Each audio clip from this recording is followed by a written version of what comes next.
Hello, it's Saturday, the 27th of February. You're tuned in to our 6 p.m. newscast coming to you from Arirang's news centre in Seoul. It's very good to have you with us. I'm Mark Broom.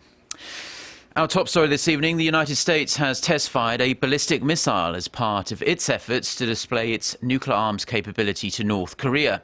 The launch comes ahead of a vote to adopt a draft resolution submitted by the US to the UN Security Council to impose much tougher sanctions on the regime. Hwang Jie starts us off.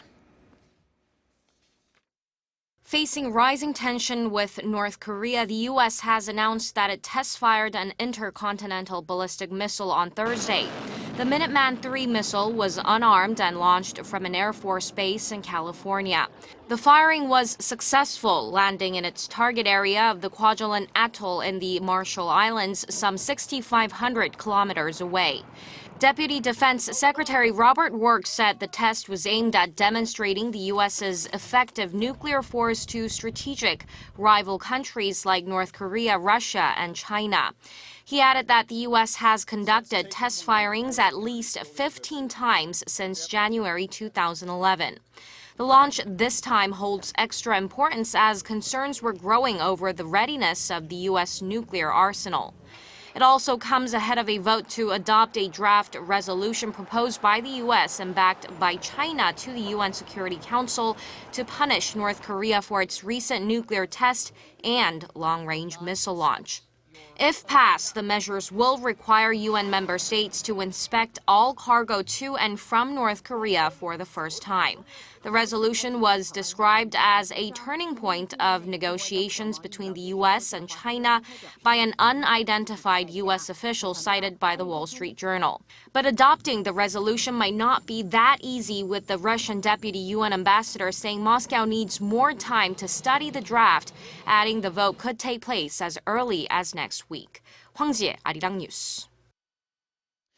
A committee for redrawing electoral districts under Korea's National Election Commission is attempting to finalise a deal over electoral districts reached by rival parties ahead of the general election in mid-April. While the agreement between leaders of the ruling Saenuri Party and the main opposition Minju Party came earlier this week, the committee has failed thus far to complete redrawing due to internal disagreements. Now, pundits say the committee could delay its approval until Monday, which is the final day the political parties have set to pass the agreement at the National Assembly. Lawmakers from opposition parties, meanwhile, are continuing a marathon filibuster for a fifth straight day now, making super long speeches in order to prevent a vote on a controversial anti-terrorism bill. The bill has been in limbo due to concerns it would give undue power to the nation's spy agency, the National Intelligence Service. A nuclear reactor in Korea's southwestern region temporarily stopped working Saturday due to a technical glitch, but officials say it will not pose any radiation risks. Korea Hydro and Nuclear Power, the operator of Korea's nuclear power plants, says the Hanbit-1 reactor stopped working at around 5:16 a.m. Korea time due to a problem in a device that condenses steam into water. Now, officials say the device's vacuum pressure dropped due to an unidentified reason, which led to the automatic shutdown. An investigation has been launched to determine the cause of the accident. The lifespan of the reactor, located in Yeonggwang, about 350 kilometers southwest of Seoul, is set to expire in 2025. An appeals court in the United States has overturned Apple's lower court victory in a patent suit against Samsung Electronics. The U.S. Court of Appeals for the Federal Circuit in Washington ruled the Korean tech giant did not violate 3 Apple patents and therefore does not need to pay about $120 million in damages. The judge dismissed Apple's claims that Samsung infringed on patents on quick links, slide to unlock and autocorrect technologies. The appeals court also upheld a lower court ruling that Apple infringed on a Samsung product. Now, Korean Air has been named the world's most loved airline on social media. The survey of 1.3 million tweets sent between November 2015 and January this year was conducted by content marketing agency Fractal.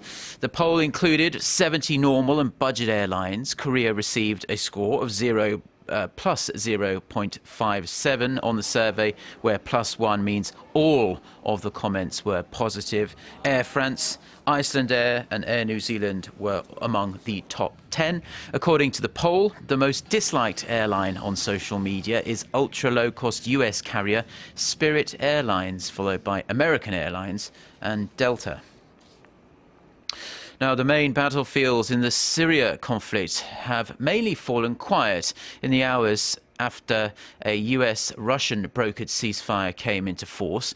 Activists say some gunfire has been heard in Aleppo, but calm prevails in Damascus and its surrounding areas, and there has been no aircraft activity at a base used by Russian warplanes. The UN Special Envoy for Syria said the Syrian people had their best opportunity for peace now. He has invited the Syrian government and opposition to further negotiations in Geneva on March 7th. The US and Russia are still attacking ISIS, the al-Nusra Front and other extremist groups designated as legitimate targets by the UN Security Council.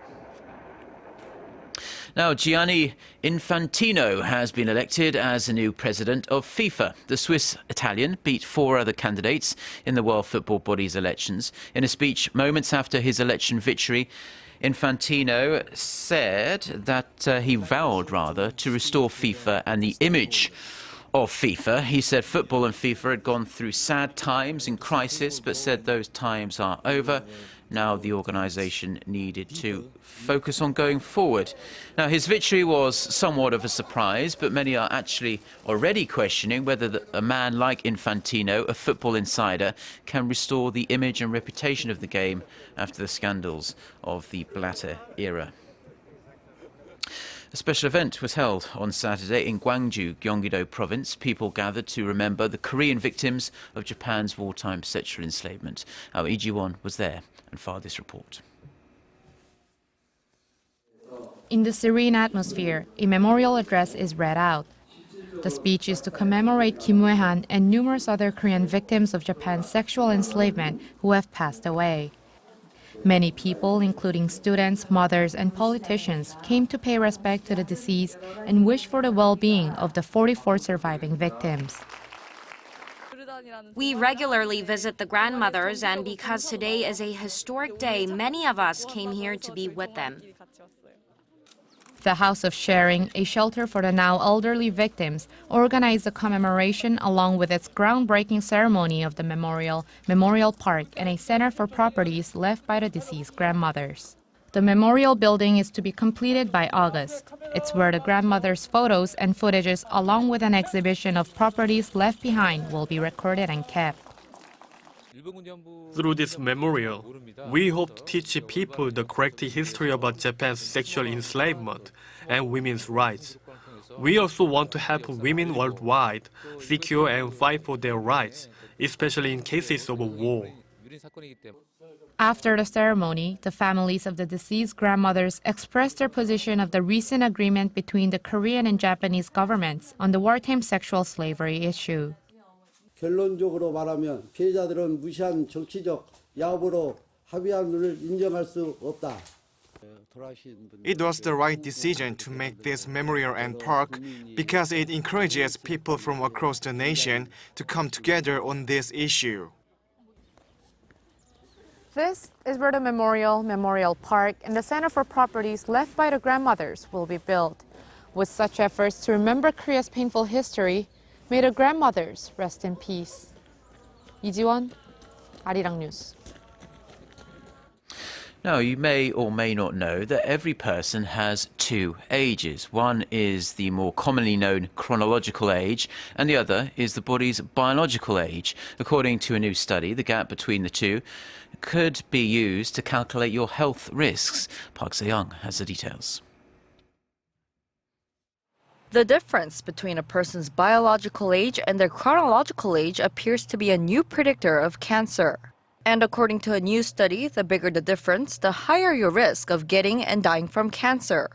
Scientists at Northwestern University collected blood samples from 442 people between 1999 and 2013, all of whom were cancer-free at the beginning of the study.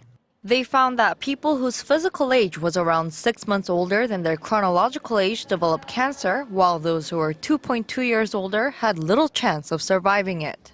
Factors that speed up the aging process include smoking, drinking, a poor diet, air pollution, and toxins.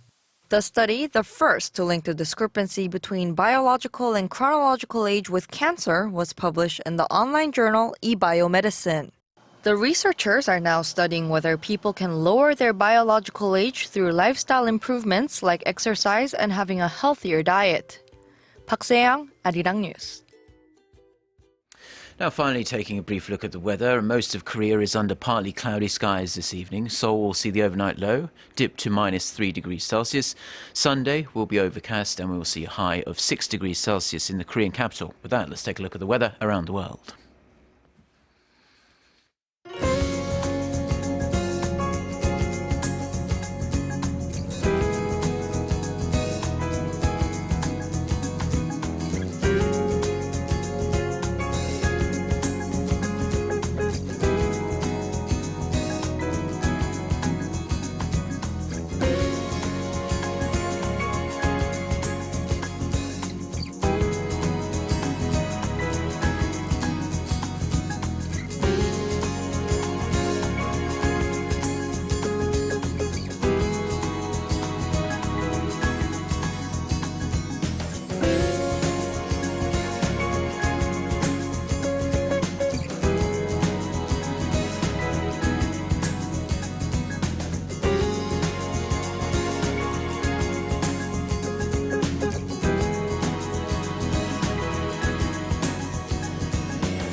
Well, that's all we have for now. Do enjoy the rest of your Saturday wherever you're watching us and stay tuned to Arirang TV. We'll be back again with our next newscast at 10 p.m. Korea time. Till then, goodbye.